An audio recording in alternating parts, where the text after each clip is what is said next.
When the Legends Die, Chapter 35. Nobody knew what drove Tom Black, but he became a living legend. When rodeo folks gathered to swap stories in hotel rooms, in hotel lobbies, or at the arena waiting for a program to start, the conversation always came around to saddle broncs, which always have been and always will be the heart of rodeo. So they gathered and talk began during Tom Black's spectacular years. Somebody would mention Steamboat or Midnight. Somebody else would speak of other legend horses, broncs, Iron Mountain, War Paint, Tipperary. And as the names were mentioned, everyone, steer wrestlers, bull riders, calf ropers, even the acrobatic girls who were the trick riders, paused to listen. Only the oldest of the old-timers had ever seen any of those fabulous broncs in action, but their names were as firmly embedded in the lore of the arena as are the centaurs and minotaurs in Greek mythology. They would talk of the horses and they would mention the great riders, and before more than three names were said, someone would say, "Well, for my money, Tom Black." And there would be a pause. Men would lift their head and look around.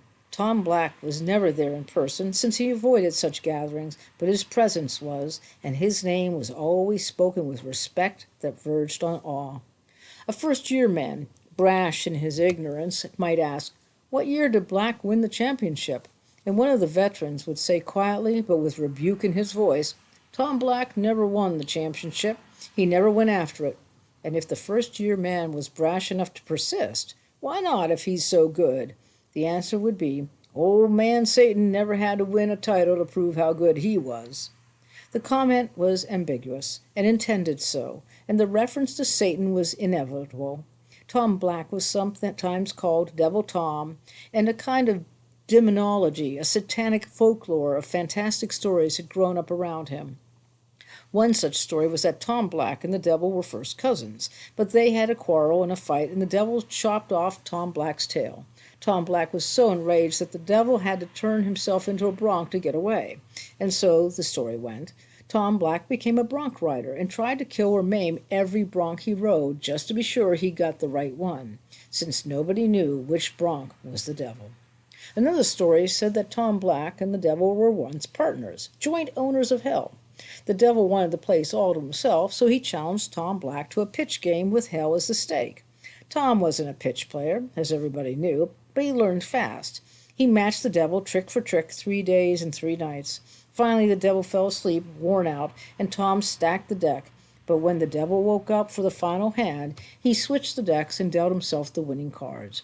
The devil won clear title to hell, but he told Tom he'd take him in as partner again after he'd ridden 5,000 horses. Then, to make a devilish joke of it, he said he would knock off 500 for every horse Tom Black rode to death. That, the story went, was why Tom Black rode the way he did. The story always led to speculation. Working a full season the way he did, Tom Black rode at least 150 broncs a year, a full 1,000 every 7 years. At that rate, it would take him 35 years, give or take a year or two, to ride 5,000. Take off 500 for every bronc that had died under him, and where did you come out? The tallies didn't agree, but the veteran said Tom had killed at least 5 broncs, 6 if you counted the one in Denver the time Tom Black's shoulder was smashed. Call it 6 then. Take off 3,000 for the dead broncs. That still leaves 2,000 he has to ride. 14 years of riding. How long has Tom Black been up? I couldn't say. He's been here when I came up 6 years ago. Hell, I saw him ride at Odessa 8 years ago, and he's been around a while even then.